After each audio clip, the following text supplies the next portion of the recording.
आप younger advocate हो और अपने फैमिली में आप फर्स्ट जनरेशन एडवोकेट हो और अभी आपकी लॉ कंप्लीट हो चुकी है और अब आप प्रैक्टिस में आना चाहते हो, तो जो आप शुरुआती दिनों में जो छोटी छोटी गलतियां करते हो, तो ये चीजें आप ना कीजिए, जिससे आपको आगे आपकी प्रैक्टिस में या आपके वकालत के पेशे में आपको ज्यादा दिक्कत का सामना ना करना पड़े। तो उसी टॉपिक पे आज हम चर्चा करेंगे। आज का हमारा यही टॉपिक है कि जो हमारे यंगर एडवोकेट, जो फर्स्ट जनरेशन एडवोकेट है, शुरुआती दौर से ये कुछ गलतियां हैं जिससे गलती ना करते हुए अपनी प्रैक्टिस को आगे बढ़ाएं और अपनी प्रैक्टिस अच्छी करें। जैसे नंबर वन, बहुत से ऐसे स्टूडेंट होते हैं कि उन्होंने पढ़ाई अपनी लॉ की कहीं और से करते हैं और प्रैक्टिस कोई और स्टेट में। जैसे एग्जाम्पल के तौर पे काफी स्टूडेंट यूपी से लॉ की पढ़ाई करते हैं और जब प्रैक्टिस करने की बारी आती है तो दिल्ली, मुंबई जैसे शहर में आ जाते हैं और यहाँ पे अपनी प्रैक्टिस शुरू करने के लिए। तो उनके सामने सबसे बड़ी समस्या ये होती है लैंग्वेज का। आप जिस भी स्टेट में जाते हो, वहाँ की एक लोकल लैंग्वेज होती है और वहाँ का एक लोकल सराउंडिंग होता है। इससे आपको, जो बाहर के स्टूडेंट ऐसे जगह पे जाते हैं प्रैक्टिस करने के लिए, तो उस कंडीशन में इनको ये सब झेलना पड़ता है। जैसे अभी यूपी में अगर आपने पढ़ाई किया है तो वहां पे हिंदी और इंग्लिश जो आपको कमांड होता है, अगर आपको इंग्लिश नहीं भी आती है तो आप हिंदी में अपना काम कर सकते हो और अपनी कोर्ट की कार्रवाई आगे बढ़ा सकते हो। बट अगर आप यूपी से पढ़ाई किए और मुंबई में आके जैसे आप प्रैक्टिस करना चाहते हो, तो आपको यहाँ की लोकल लैंग्वेज मराठी पे काफी ध्यान देना होगा, क्योंकि बिना लोकल लैंग्वेज के आप किसी भी दूसरे स्टेट में आप प्रैक्टिस नहीं कर सकते हैं। और साथ ही साथ आपको इंग्लिश पर भी कमांड होना चाहिए। जैसे आप यूपी में हो, अब आप चले आए गुजरात में प्रैक्टिस करने के लिए, तो गुजरात में भी आपको गुजराती लैंग्वेज पे कमांड होना चाहिए एंड देन आपको भी इंग्लिश आना चाहिए। तो ये सब कुछ चीजें होती हैं कि अगर आप एक स्टेट से में पढ़ाई करते हो और एक स्टेट में आप आके प्रैक्टिस करते हो, और खास करके जो यंगर एडवोकेट है, जो अपने फैमिली में फर्स्ट जनरेशन एडवोकेट है, इनके लिए बहुत प्रॉब्लम होता है। तो ऐसी गलतियां आप ना कीजिए। अगर ऐसे कुछ सर्कमस्टेंसेस बनते हैं तो उस कंडीशन में आप जो भी स्टेट में जाते हो, तो वहां से आप मास्टर्स या कोई ऐसी कोर्स भी कर लीजिए लॉ के रिगार्डिंग, जिससे आपको वहां के फ्रेंड सर्कल, वहां का लैंग्वेज, वहां के एटमॉस्फेयर के बारे में आपको काफी कुछ पता चलेगा, जिससे आपको कल को प्रैक्टिस में आपको काफी बेनिफिट होगा। तो ऐसी गलतियों से थोड़ा बचिए। एंड सेकंड पॉइंट, जब भी आप लॉ कंप्लीट कर लेते हैं तो आपको स्टार्टिंग से लेके और जब तक आप लिटिगेशन जैसे प्रोफेशन में रहते हो, आपको रीडिंग, अलग अलग बुक पढ़ना लॉ के रिगार्डिंग, ये आपको कंटिन्यू करना पड़ेगा। बहुत से ऐसे स्टूडेंट होते हैं स्टार्टिंग के दौर में पढ़ाई किए, अपना पेपर दिए, पास हो गए, बट जब अभी प्रैक्टिस के दौरान आ गए तो बुक रिफर नहीं करते हैं। आप बुक नहीं पढ़ोगे तो आपको लॉ के बारे में नॉलेज कहाँ से मिलेगा। आप देखिए कौन से कोर्ट में क्या अभी नया लॉ पास हुआ है,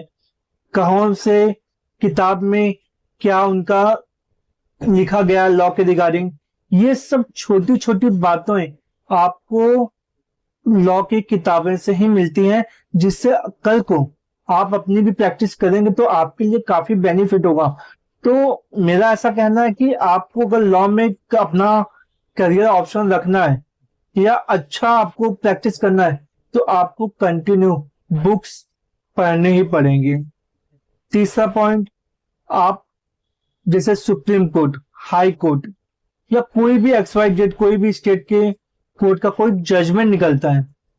तो क्या जजमेंट किस बेस पे पास हुआ है,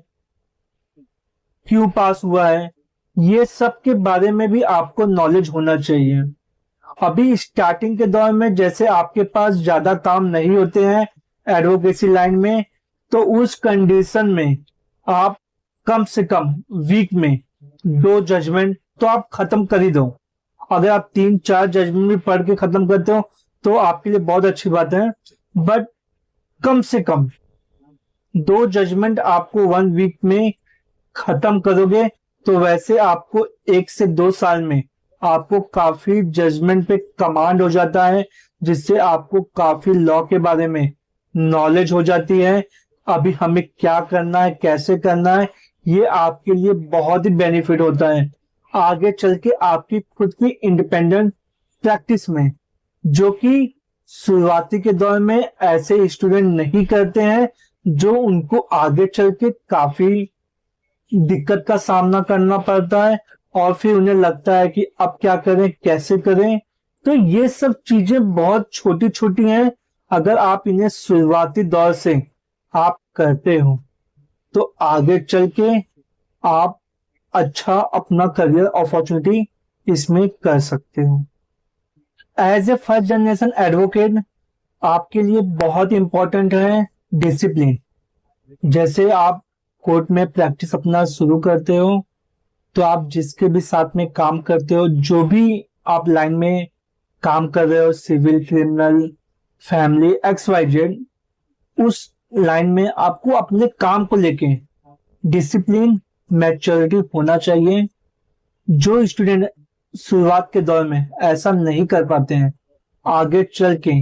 इनको ये सब में काफी दिक्कतों का सामना करना पड़ता है, जिससे आगे चल के इनकी प्रैक्टिस में काफी डिसबैलेंस होता है, जिससे इनकी प्रैक्टिस अच्छी नहीं होती। तो ये बहुत बड़ी गलती है अगर आप अपने काम को लेकर डिसिप्लिन में नहीं हो, चाहे कोर्ट में जाने के लिए या सीनियर आपको किसी काम के लिए बोला है या कोई डिपार्टमेंटल वर्क है, XYZ कुछ भी हो, तो वो सब कंडीशन में भी आपको ये सब बातों का बहुत ध्यान देना होगा। उसके बाद आप एडवोकेट बन गए या आप एडवोकेसी की पढ़ाई कर रहे हो, अब आपको अगर अपना करियर लिटिगेशन में ही निकालना है, आपने सोच लिया, तो आपको बीच बीच में कोर्ट भी आना चाहिए। अगर आपका पेपर है तो आप पेपर की तैयारी कीजिए, नहीं तो आप किसी भी सीनियर के साथ में 2 घंटे 3 घंटे या पार्ट टाइम में आप कोर्ट में आइए, ऑफिस में बैठिए और समझिए क्या काम होता है, कैसे काम होता है। कल को जैसे आपकी लॉ की पढ़ाई कंप्लीट होगी तो आप उनको एज ए इंटर्नशिप या फिर जूनियरशिप उनके साथ में करेंगे, जिससे आप काम क्या होता है, कोर्ट में क्या चलता है, कौन से फाइलिंग कहाँ पे होती है, ये सब चीजें आपके लिए बहुत बेनिफिट होंगी आगे चल के आपको अपना खुद की प्रैक्टिस को इस्टेब्लिश करने के लिए। तो ये भी सब चीजें आपको बहुत ही मेंटेन करना पड़ेगा, खास करके जो यंगर एडवोकेट हैं, जो हमारे अपने फैमिली में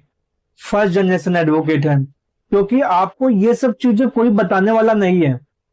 और आपका कोई इस इंडस्ट्री में नहीं होता है, तो आपको ये सब चीजें बहुत ही दिक्कत होती है, जिससे आपको प्रैक्टिस में नहीं समझ में आता अभी क्या करें, कैसे करें। ये सब चीजें आपको काफी फेस करनी पड़ती हैं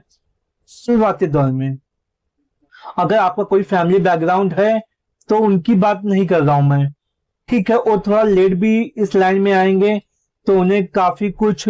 पता होता है, जैसे उनके पिताजी या उनके ग्रैंडफादर जज हैं या कोई एडवोकेट है, तो उनके घर के बच्चे बचपन से ही देखते रहते हैं घर में क्या चल रहा है, कैसे चल रहा है।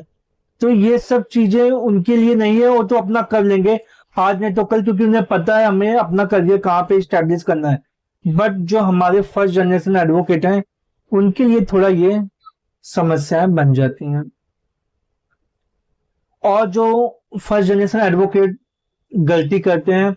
वो एडवोकेट तो बन जाते हैं, वो कहीं इंटर्नशिप भी नहीं करते हैं, कहीं 2 महीने 3 महीने काम किए, उसके बाद उनको कहीं छोटा मोटा काम आने लगा तो वो अपना काम खुद का शुरू करना कर दिए। जब कोर्ट में कुछ मैटर अटकता है ये, तो या उनके हाथ से काम चले जाता है, या फिर वो काम कोई और लेके जाता है, क्योंकि इन्हें तो काम तो आता नहीं है। और जब सीखने की टाइम आई तो इनका ये बोलना होता है कि हम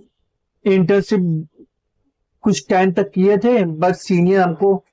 पैसे नहीं देते थे, तो उस कंडीशन में हम क्या करें, इसलिए हमने अभी इंटर्नशिप करना बंद कर दिया है। जो छोटे मोटे काम आते हैं, जैसे एग्जामिशन लेना हुआ, कोर्ट में जाके डेट लेना हुआ, या किसी सीनियर एडवोकेट का फाइलिंग करना हुआ, तो जो भी उनको पैसे मिलते हैं उसी हिसाब से ये अपनी खुद की प्रैक्टिस चालू कर देते हैं। ऐसा आपको नहीं करना है।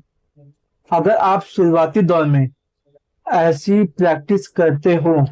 तो ये आपके लिए बहुत ही नुकसानदायक है, क्योंकि जैसे जैसे आप इस एडवोकेसी की इंडस्ट्री में आप बढ़ते जाओगे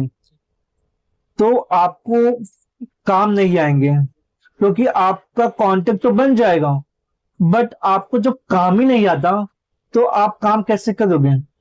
और शुरुआत के दौरान में अगर सीनियर ने कुछ बोला या आपको कुछ समझ में नहीं आ रहा है, तो आप एक बार नहीं 10 बार पूछ सकते हो और सीनियर आपको बताएगा भी। बट वही चीज आप 10 साल 15 साल का एक्सपीरियंस होने के बाद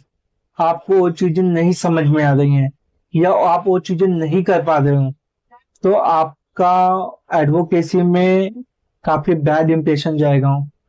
लोग हंसेंगे आपके ऊपर कि आप क्या कर रहे हो, आपको ये नहीं आता, कोर्ट फीस कहाँ लगती है, ये क्या लगता है। तो ये सब चीजें, मेरा आपसे ऐसा सुझाव है कि जैसे आप 3 साल की या 5 साल की पढ़ाई करते हो लॉ में अपना करियर बनाने के लिए, तो वैसा ही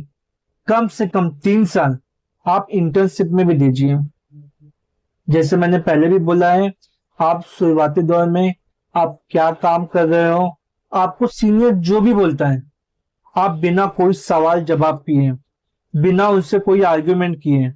वो सारे काम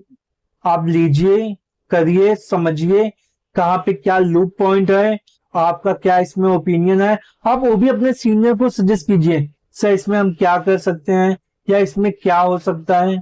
ये इससे क्या होगा कि आपको आगे चल के आपके अंदर भी एक कॉन्फिडेंस आएगा, जिससे आप कल को अपना खुद का काम बहुत पोलाइटली हॉनेस्ट तरीके से आप वो काम कर सकते हो। नहीं तो आपको बहुत दिक्कत होगी, और फिर आप 4 साल 5 साल 6 साल प्रैक्टिस करने के बाद फिर आपको लगेगा एडवोकेसी इंडस्ट्री में ऐसा कुछ है ही नहीं, हमसे कुछ हो नहीं रहा है, हम क्या करें। और फिर एक टाइम ऐसा आता है कि आप बिना किसी को बताए चुपचाप ये इंडस्ट्री से ही निकल जाते हो। और फिर ऐसी छोटी छोटी गलतियां जो आपके एक अच्छे फ्यूचर, जो एडवोकेसी में आप लेके चलते हो कि मुझे ये करना है, और आपका वहीं पे सब खत्म हो जाता है। ये चीजें आपको बहुत ही ध्यान देनी होगी, क्योंकि क्या है, आपको काम तभी आएगा जब आपको काम आएगा, और जब आप जिसके साथ में काम करते हो आपके कांटेक्ट कैसे हैं, ये भी सब बहुत मैटर करता है कोर्ट में। उस बहुत से जूनियर लोगों का ये शिकायत होता है कि सर हम इंटर्नशिप क्यों करें जब हमें सीनियर कुछ सिखाते नहीं। वो बोलते हैं कि आप जाके डिपार्टमेंट में ये पेपर सबमिट करके आइए, आप जाके जेरॉक्स लेके आइए, दिन भर हम डिपार्टमेंट के लाइन में ही खड़े रहते हैं कभी फाइलिंग करने के लिए। ये तो आपकी जानकारी के लिए बता दें, ये भी एडवोकेसी के पार्ट का एक हिस्सा है। आपको ये सब काम भी आना चाहिए। आप जस्ट पास आउट हुए हो, अभी किसी सीनियर के साथ में काम कर रहे हो, तो स्टार्टिंग में, क्योंकि आपको तो आर्ग्यूमेंट आएगा नहीं कि आपको सीनियर आर्ग्यूमेंट करने के लिए भेज दे और आप कोर्ट में जाके आर्ग्यूमेंट करके मेरिट पे केस निकाल दोगे। तो उसके लिए आपको स्टार्टिंग के 6 महीने 1 साल आपको ये भी सब काम करना बहुत जरूरी होता है। बहुत से लोगों का ऐसा है कि सर काम नहीं सिखाते। आपको एडवोकेसी में कोई भी बंदा या कोई भी सीनियर, अगर आप अपने फैमिली के फर्स्ट जनरेशन एडवोकेट हो, तो आपको कोई भी काम नहीं सिखाएगा। आपको बस कॉपी करना है। आपका सीनियर क्या काम कर रहा है, कैसे काम कर रहा है, ड्राफ्टिंग कैसे हो रही है। आप अपने सीनियर के साथ में कोर्ट में जा रहे हो, सर आपके क्या काम कर रहे हैं, वो सब आपको देखना पड़ेगा। वो चीज आपको समझनी पड़ेगी। और उसमें अगर आपको कुछ चीजें नहीं समझ में आ रही हैं, तो वो सब कंडीशन में आप अपने सर से बात कर सकते हो, उसके बारे में पूछ सकते हो। आपका सीनियर आपको बताएगा। ये मेरा एक्सपीरियंस है, क्योंकि मैं भी जिस सीनियर के साथ में काम किया हूँ और अभी जिसके साथ में भी मैं हूँ, कुछ भी कभी कोई प्रॉब्लम्स होते हैं, कोई केस के रिगार्डिंग इसमें क्या हो रहा है, कैसे हो रहा है, वो बताते हैं। उसका आप टेंशन मत लो। बट कोई आपको सोचो कि हाथ पकड़ के काम सिखाए, तो यहाँ पे कोई भी आपको काम नहीं सिखाने वाला है, क्योंकि यहाँ पे आपको सब चीज खुद से सीखनी होगी। क्योंकि जब कोर्ट में मैटर्स लगते हैं और कोर्ट में जब लिस्ट लगती है अपने केस की, तो वहां पे इतना टाइम नहीं होता, कोई किसी को कुछ बताता नहीं। आप वही चीज देखिए आपके सीनियर क्या कर रहे हैं, आप कोर्ट को ऑब्जर्व कीजिए। जहां पे आर्ग्यूमेंट हो जाए वहां पे जाके आप आर्ग्यूमेंट सुनिए, कौन से केस का क्या बात चल रही है कोर्ट में, कौन आर्ग्यूमेंट कैसे कर रहा है। अगर ऐसा कुछ है तो आप जाके, जब भी आपके पास टाइम है, तो उस कंडीशन में जाके वहां पे आप बैठिए, वो चीजें समझिए, वहां पे क्या हो रहा है, कैसे हो रहा है। क्योंकि ये भी सब आपके लिए आगे चल के काफी कुछ बेनिफिट होगा, जिससे कि आपके लिए काफी अच्छा रहेगा जब आप खुद की प्रैक्टिस करोगे। और कल को आपके साथ में भी कोई आपके जूनियर से काम करेंगे ये, तो आप भी उनको ये सब चीजें सिखा सकते हो या उन्हें बता सकते हो कि इसमें क्या होता है, कैसे होता है,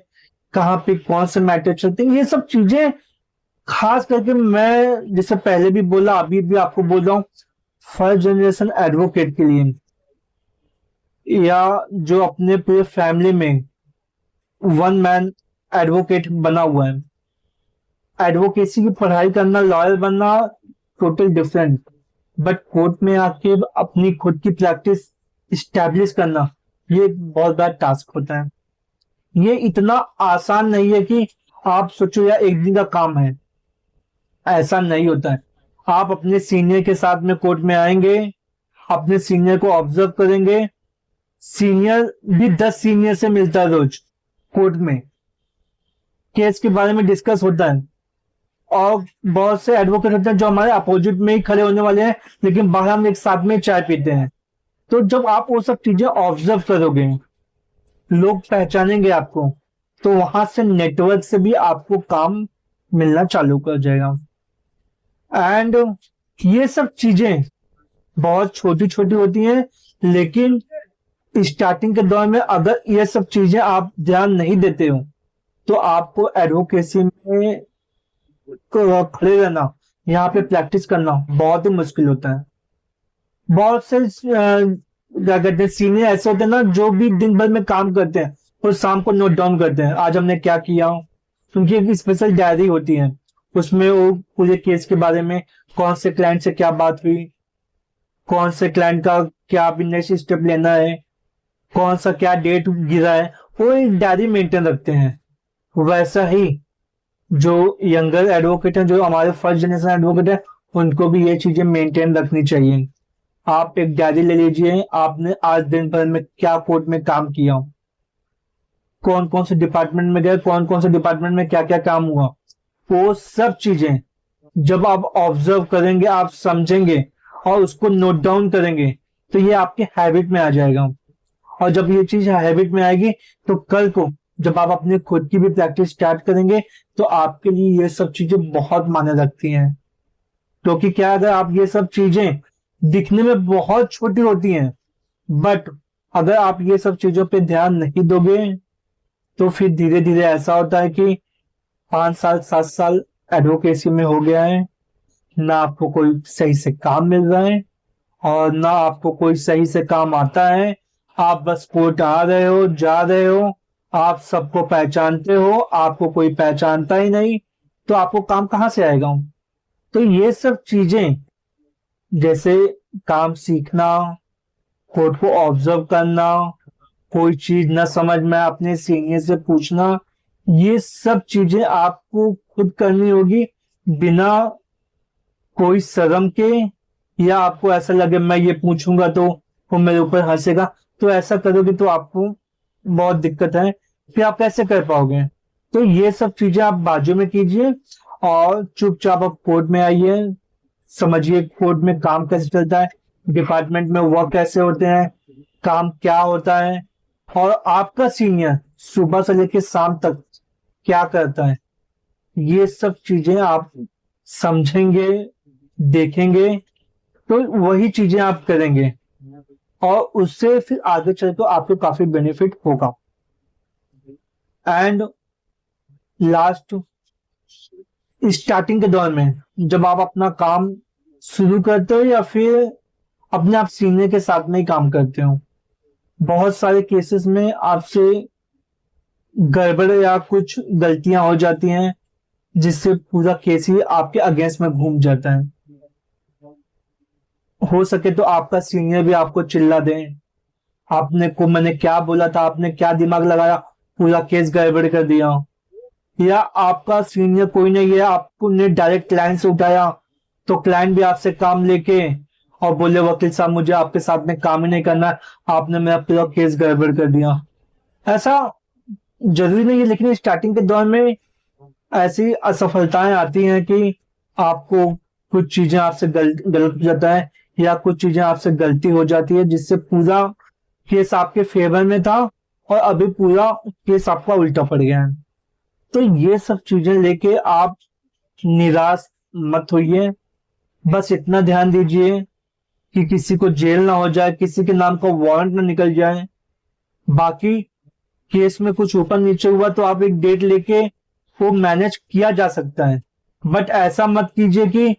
कोई बंदा बाहर है और आपने गए केस लीड किया और कोर्ट में आपने अपना प्रेजेंटेशन दिया और वो बंदा अभी जेल के अंदर, तो वो सब चीजें फिर आपके लिए काफी प्रॉब्लम क्रिएट कर देंगी, जिससे आपको आगे चल के काम मिलना और काम करना दोनों में बहुत दिक्कत होगी। तो ये सब चीजों के लिए इसीलिए मैं कहता हूं कि स्टार्टिंग के 3 साल 5 साल कम से कम आप अपने सीनियर के साथ में काम करते हो, तो वो सब चीजें में अगर कहीं गलती कुछ होती है तो आपका सीनियर ये सब देख लेता है, वो आप तक आने देता ही नहीं, तो जिससे आपको ये सब बेनिफिट मिलता है और आप भी, आपका एक कॉन्फिडेंस लेवल हाई होता है, जिससे आपको कुछ गड़बड़ हुआ तो आपको पता है बैकअप में मेरा सीनियर है, कुछ रहेगा सर हमारे देख लेंगे। तो ये सब चीजें अगर आपने ऐसी चीजों का ध्यान नहीं देते हो और फिर आप कोर्ट में ऐसी छोटी छोटी गलतियां करते हो, तो आप सीधी सी बात है केस पूरा आप गड़बड़ कर दोगे, और गड़बड़ करने के बाद आपका क्लाइंट आपके पास नहीं आएगा काम लेके आपको, तो आप कैसे प्रैक्टिस करोगे, कोर्ट में क्या लेके जाओगे, आपके पास कुछ काम ही नहीं रहेगा, तो आपको लगेगा कोर्ट आना भी वेस्ट ऑफ टाइम। और ऐसे लोग फिर क्या करते हैं, धीरे धीरे इस एडवोकेसी इंडस्ट्री से ही निकल जाते हैं, और उनका खुद कहना होता है कि इस इंडस्ट्री में ऐसा कुछ है नहीं, कोई मतलब नहीं है, हमने स्टार्टिंग में इतना काम किया अभी कुछ नहीं। स्टार्टिंग में आपने जो इतनी गलतियां की उसको कौन बताएगा, आपसे क्यों नहीं हो पाया, आपको जब इंटर्नशिप करना था आपने इंटर्नशिप नहीं किया, आपको जब कॉन्टेक्ट अच्छे बिल्डअप करने थे आपने, चलो ठीक है आपने वो किया या नहीं किया, आपको किसी ने काम दिया भी, बट जब आपको उस चीज का नॉलेज है ही नहीं तो वो चीज आप कैसे कर सकते हो। तो ये सब चीजें जो शुरुआती दौर में, खास करके जो हमारे फर्स्ट जनरेशन, जो हमारे यंगर एडवोकेट हैं, इनसे ये सारी गलतियां अगर होती हैं, तो मेरा आपसे ये बोलना कि आप ये सब गलतियां ना कीजिए, क्योंकि आपको इस इंडस्ट्री में कोई भी बताने के लिए नहीं है कि आप ऐसा मत कीजिए या ऐसा मत कीजिए। ये जो भी चीजें मैं आपको बताई या मैं जो आपको बता रहा हूं, ये सब चीजें मैंने खुद ऑब्जर्व किया है, मैंने देखा है, क्योंकि हमने भी स्टार्टिंग में काफी, हमसे भी गलतियां होती थी, कोई भी चीज एक बार में समझ में नहीं आता था, जजमेंट कहाँ से लें, डॉक्यूमेंट कहाँ पे सबमिट करें, स्टिचिंग कौन से डॉक्यूमेंट पे होता है, ये सब चीजें आपको इंटर्नशिप के दौरान ही समझ में आएगा।